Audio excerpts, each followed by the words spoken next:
celebrate the ninja arts on this special episode of Segaiden.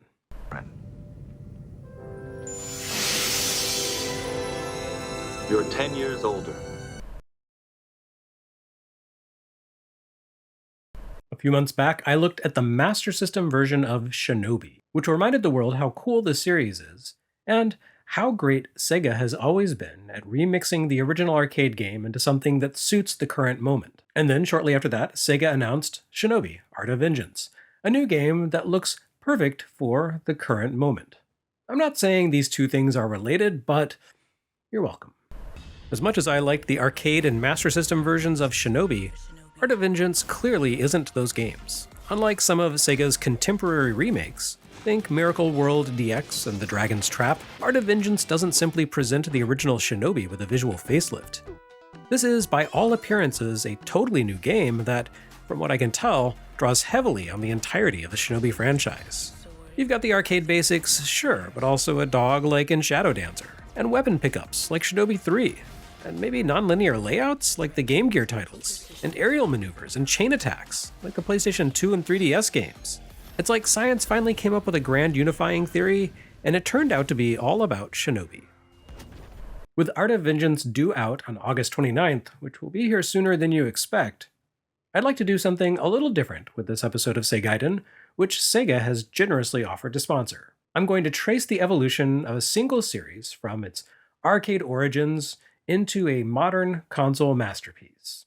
By single series, of course, I mean Shinobi. What, did you think this was going to be about Alex Kidd? Well, maybe it's a little bit about Alex Kidd. Sega's Shinobi series began, as so many good things did, in the 1980s.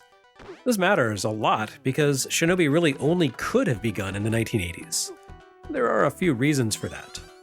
For starters, the 80s saw the fraught post-war relationship between the US and Japan beginning to thaw after 40 years of uneasiness.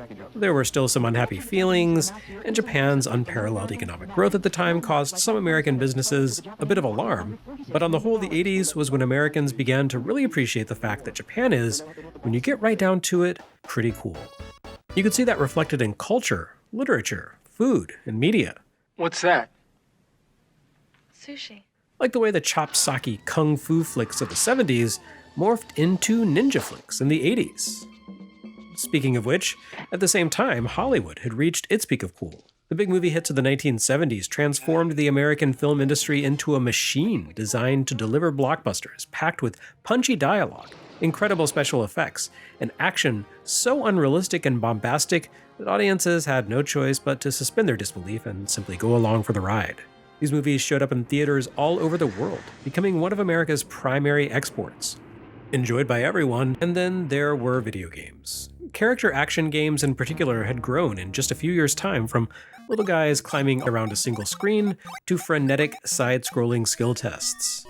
Meanwhile, Sega had broken new ground in video games on the tech side, with the superscalar boards that powered Space Harrier and Hang-On, establishing the Sega logo as a beacon of quality. Whether a superscalar game or one powered by the impressive System 16 platform, which gave us the likes of Fantasy Zone, Alien Syndrome, Altered Beast, Golden Axe, and a little thing called the Sega Genesis, when you saw that logo in arcades, you knew you were in for a good time. Which brings us to Shinobi, a game that brought all of these things together into a single stylish package. It's about a ninja from Japan, fighting his way through a gauntlet of Hollywood-inspired challenges, all brought to you on a Sega arcade board. The only thing that could be more 80s than Shinobi would be Ronald Reagan eating a McDLT while wearing a white suit. Crisp, put it together, you can't. Shinobi follows the adventures of a ninja named Joe Musashi as he attempts to rescue children from kidnappers. Again, really leaning into the trends of the 80s, a time when kids couldn't go out to check the mail without their parents worrying about someone abducting them. His efforts take him through 5 different missions consisting of multiple consecutive stages, where he's beset by assorted ninja underlings, soldiers who come straight from Hollywood action flicks, and towering demonic bosses. The interesting thing about Shinobi is how fully realized its concepts were right from the start. The game made its arcade debut late in 1987, a point at which the side-scrolling action platform shooter had only been around for a couple of years. Sega seems to have taken a little inspiration from a few games that preceded Shinobi, but the developers put their own spin on the action. By far, the most notable thing Shinobi did was to give Joe 2 different forms of attack. Being a ninja, he can either strike enemies at close range with melee attacks, or take them down at a distance by tossing shuriken.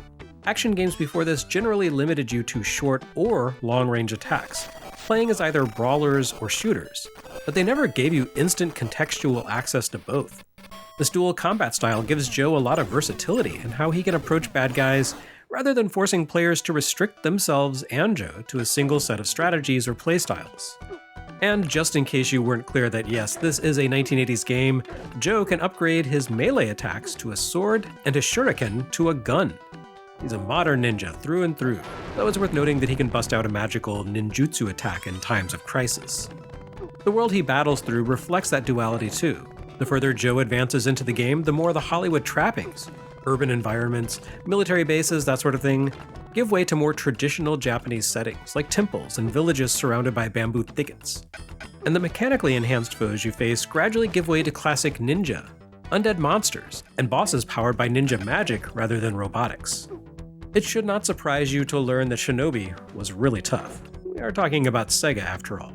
The action in Shinobi moved incredibly quickly, and Sega's designers tapped the power of the company's arcade hardware not to create immersive 3D, but rather to throw a ridiculous number of enemies at you at all times. Joe had a lot of options for dealing with foes, but the volume and ferocity of bad guys meant that players had to make split-second decisions on how to make use of all of those abilities. Shinobi was an instant hit, so it naturally made its way to a ton of home systems. The one that really counts is the Master System port, since Sega's staff converted that one themselves. The Master System release didn't radically reinvent the concept of Shinobi, but it did remix it in a few ways.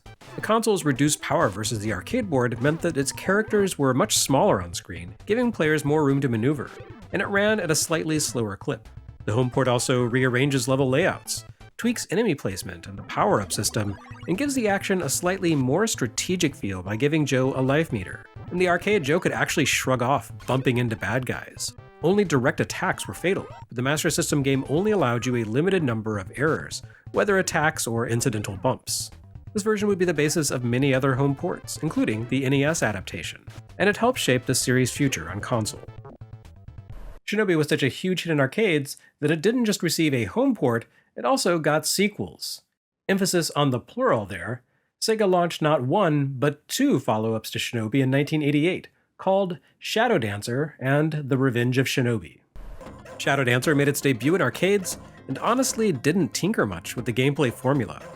It looked a lot more sophisticated than the original Shinobi with beefed-up graphics, and it replaced the core gameplay task of rescuing kids with the need to defuse bombs. But the basic premise remained unchanged. Face foes across multiple levels of action with melee and ranged attacks, avoid taking hits, and save your ninjutsu for the hulking bosses. Oh, and the protagonist here doesn't appear to have been Joe Musashi. In fact, the arcade game doesn't even give him a name. But that's okay, because the whole point of Joe's original mission was to protect the Oboro clan's young ninja trainees. So it seems only appropriate for him to have passed along the torch here. Besides, Joe's replacement figured out the one way to make a ninja with a machine gun even cooler. Give him a dog, too. Yes, the hero of Shadow Dancer doesn't have to go it alone. He strides into action with a canine companion who assists him in combat. Your ninja pooch isn't some instant win button, though. Instead, you can sick him on foes in order to stun or distract them, allowing you to close the distance and take them out without risk. But you need to move quickly because a dog-bitten enemy will eventually manage to prise himself free of your companion's fangs, retaliating by knocking your pup out of action. But don't worry, he's fine. Taking a hit just reduces him to a harmless puppy until you restore his adult form by defusing a bomb. You know, ninja magic. When Shadow Dancer made its way to the Genesis console a few years later as Shadow Dancer: The Secret of Shinobi, Sega totally reworked the game. Like the Master System port of Shinobi, Shadow Dancer incorporated smaller characters and played ever so slightly slower than the coin-op game. Although the core mechanics remained unchanged, including the newly added canine cooperative attacks, and most enemies made their way over from the arcade machine intact, this home version of Shadow Dancer amounted to a sequel, not a port. It introduced all new level designs and settings, all new bosses, and it removed the explosive ordnance disposal in favor of once again rescuing hostages. Despite the smaller scale of the graphics, it feels like a bigger, more epic adventure than the arcade game, which is saying something since the original Shadow Dancer culminated in a battle on a space shuttle gantry. But then Sega's home team already had practice making Shinobi work on Genesis. A few months after Shadow Dancer arrived in arcades, The Revenge of Shinobi appeared on Genesis as a direct sequel to the original game. Not only does this Genesis exclusive title let you play as Joe Musashi, it also has you fighting the remnants of the original Zed terrorist organization from Shinobi. You do not enter the fray with a loyal dog at your side, but that's okay because The Revenge of Shinobi feels like a proper take on Shinobi for consoles. The game's levels consist of larger spaces that scroll more fluidly in all directions than in Shinobi or the original Shadow Dancer. At the same time, The Revenge of Shinobi abandons the stage timer mechanic in favor of rationing ammunition. The larger, more free-roaming levels contain tons of enemies, and you can burn through your stash of shuriken pretty quickly if you attack carelessly. On the other hand, you can store up quite a bit more ninjutsu, and even pause the game to select alternate spells in the heat of combat. The Revenge of Shinobi abandons the hostage rescue mechanic in favor of hunting for power-ups and ammo, introducing a feature that would appear throughout the series. All the way through Art of Vengeance, in fact. Between The Revenge of Shinobi and the console release of Shadow Dancer, Sega treated die-hard 8-bit Master System fans to not one, but two games based on the Shinobi franchise. Well, kind of. One of them was actually an Alex Kidd game, but it was Shinobi. It's a little hard to classify. Alex Kidd in Shinobi World was a sort of last hurrah for Sega's second coolest 8-bit mascot. After some wildly uneven Master System outings, and the strange Alex Kidd in the Enchanted Castle for Genesis. But it's kind of hard to know whether this even counts as a real Alex Kidd game. Yes, he stars in this platform action game, but he doesn't use any of his usual powers, and the levels and enemies who occupy them come straight from Shinobi. As strange a mashup as it may be, though, there's no denying that it's genuinely entertaining. Two great tastes that taste great together, and all that. By far, one of the finest releases for the Master System, and a rare case of the parody game genre that swept Japan in the late 80s, making its way to the US. You know what didn't make its way to the US, though?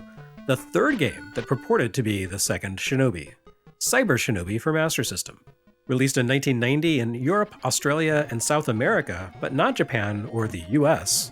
Cyber Shinobi calls itself Shinobi 2 on the title screen, even though it takes place far in the future and stars Joe Musashi's grandson. Despite the name, it does not take place inside of a computer, mostly features industrial settings that don't seem too terribly far removed from the original game's stage dressing of the 80s. It's a pretty strange game, with nice graphics marred by low frame rates, a massive status bar that dominates the play space, and slow, grindy action. So you can kind of understand why Sega of America skipped a local release in favor of the much better Revenge of Shinobi. But good news, old school types. Cyber Shinobi wasn't Joe Musashi's final outing on 8-bit hardware.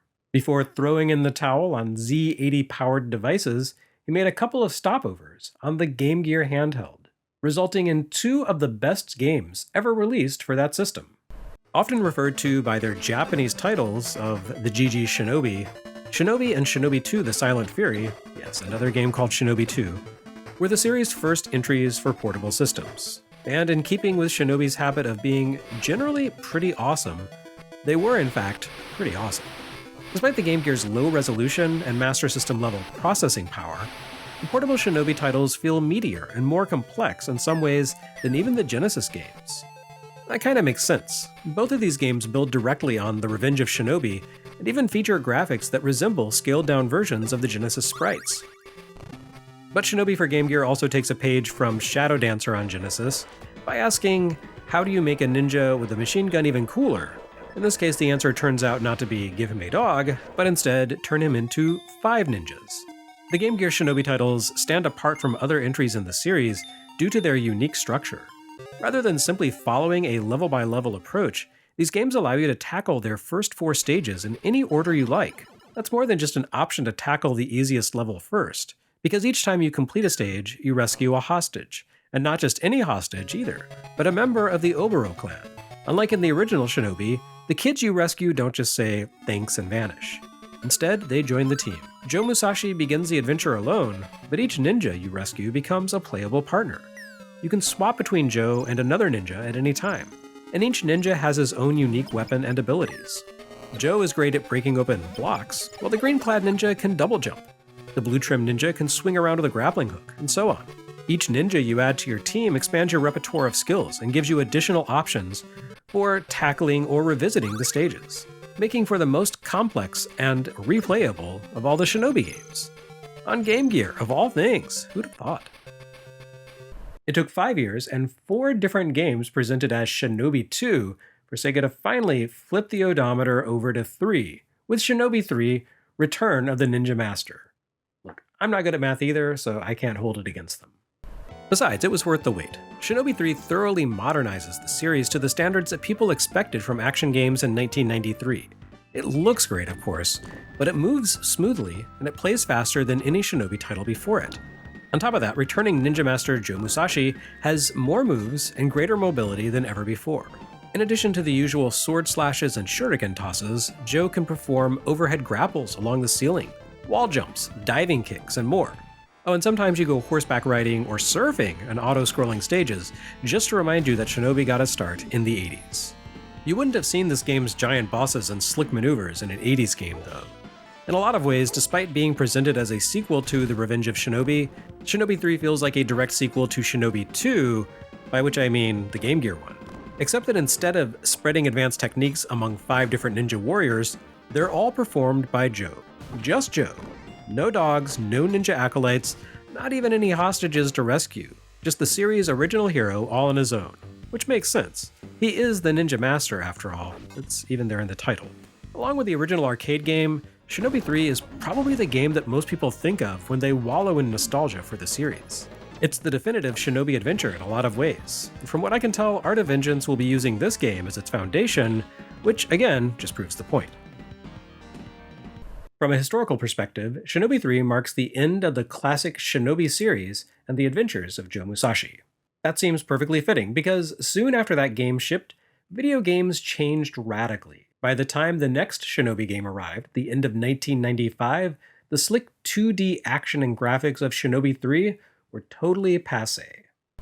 Everyone had started to take their games into 3D at this point, and while Shinobi Legions for Sega Saturn definitely could have been a 3D game, Sega thankfully decided that taking Shinobi's action into 3D, or at least 3D as it stood in 1995, which is to say, clumsy and experimental, wouldn't have worked out so well. So Shinobi Legions takes a different tack, embracing different trends that were current at the time, without compromising the fundamental concept of Shinobi, which is to say, fast-paced 2D ninja platform action gaming. Like the vast majority of 32-bit games, Shinobi Legions eschews traditional hand-drawn 2D art in favor of a sort of faux photorealism. It presents its characters as sprites based on digital photography of real-life actors, a design style that admittedly has aged a lot worse than great handcrafted pixel art. But it holds up better in Shinobi Legions than in most games of the era because the look ties in directly with the story sequences that appear between stages. An actual, honest-to-God, live-action ninja combat short film in which the new protagonist, Sho, slashes his way through rooms filled with enemy warriors and trades barbs with his villainous brother. At the same time, the use of a fixed 2D perspective allows Shinobi Legions to remain consistent with the older Shinobi games. Sho runs, slashes, leaps, wall jumps, and tosses projectiles and spells with the best of the Oboro clan. Despite the dated look, Shinobi Legions feels like a worthy mid-90s take on the Shinobi concept. The game's uncharacteristic appearance, combined with the obscurity of the Saturn, probably makes this the least known and least loved entry in the franchise, but that's not a knock on the game, more like a condemnation of gaming's fickle, trend-driven nature. Aside from an appearance on the Sega Smash Pack for Dreamcast, the Shinobi series took a break for the better part of a decade. In farming, this is known as letting your fields lay fallow, and apparently, that principle works in video games, too. When Shinobi returned at last by way of a PlayStation 2 disc called simply Shinobi, it felt fresh and revitalized. Rather than attempt to simply shove classic Shinobi gameplay into a 3D shell, which would have made for a game that played like half a dozen other games on the market at the time, Shinobi for PS2 pared the series' concept down to its most basic tenets, then built something new on that foundation. New, but still totally Shinobi, courtesy of developer Overworks. This Shinobi retains the fast-paced action and combat of its predecessors, but it largely skips the platforming and ranged combat. Instead, it drives players to adopt a risky, aggressive, close-quarters style by turning the hero's sword into a character in its own right.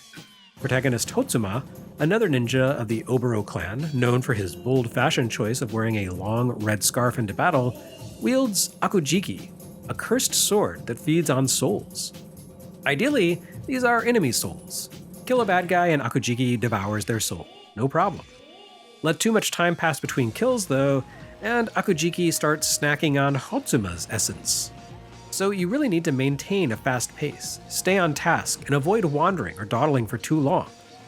Shinobi on PS2 wasn't perfect, and the action tended to feel a bit repetitive at times, but its slick visual style and emphasis on sheer violent speed made for a game that played like nothing else. Or at least that played like nothing else until its sequel arrived the following year.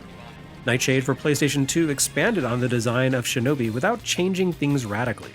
It was more of a refinement. It addressed many of the criticisms directed at its predecessor, and it added new mechanics like a greater emphasis on ranged attacks, while introducing some useful quality of life features like lock-on targeting. These mechanics allow new protagonist Hibana, the first female lead in the Shinobi game upholding a long tradition of Sega Kunoichi stretching back 20 years, to take down enemies even more efficiently than Hotsuma could. An even bigger change is that she doesn't need to feed a cursed sword in order to survive. Instead, Nightshade encourages players to chain together Hibana's attacks in rapid succession for other reasons, like using enemies as platforms with which to cross yawning chasms.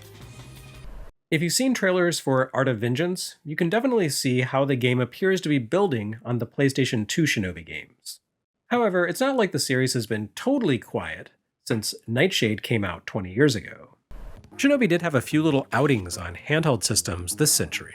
Nothing big, nothing that moved the needle, but perfectly acceptable original games that kept the brand slightly alive. I would have to say that Shinobi for 3DS, which was not the same Shinobi as the arcade game or the Game Gear game or the PlayStation 2 game, did more to keep the property going than Revenge of Shinobi for Game Boy Advance, which was not the same Revenge of Shinobi as the one on Sega Genesis. It's a little confusing, sorry. Revenge of Shinobi for GBA actually showed up between the two PS2 titles, although it arguably feels less like a Shinobi game than any other title bearing the name, focusing more on the brawler aspect of the original arcade game than on its platforming action and combat. Revenge of Shinobi is a strange little relic of the GBA era. On the other hand, the 3DS game, which arrived nearly a decade later, feels more on point. It strikes me as the game that Shinobi Legions would have been if anyone had known what a 2.5D action game was in 1995. Side-scrolling action with some Game Gear-inspired platforming mechanics and little hints of Shinobi 3 here and there. Which I guess makes sense. It's portable like the Game Gear and it's 3DS, so Shinobi 3DS. Still, despite its charms, Shinobi for 3DS lacked the oomph of the milestone games like Shinobi, the arcade one, or Shinobi, the PS2 one, or Shinobi 3. Those were best-in-class games that set the standard for their respective platforms. The 3DS game was fun and well-made, but didn't precisely feel like something new. But Shinobi is like pizza or sex. Even if a Shinobi game is merely okay, it's still Shinobi, you know? Looking ahead to the present day, I have to say that Art of Vengeance looks a lot better than merely okay. Pulling inspiration from across the franchise's entire history, even the mostly forgotten portable games, it seems like a synthesis of everything that makes Shinobi cool and entertaining, while also featuring a thoroughly contemporary look and playstyle. Admittedly, I haven't played it myself yet, but it's LizardCube. Those guys get Sega. And they also get how to make games that play as great as they look. Art of Vengeance is out August 29th, but you can pre-order it now and save 10%.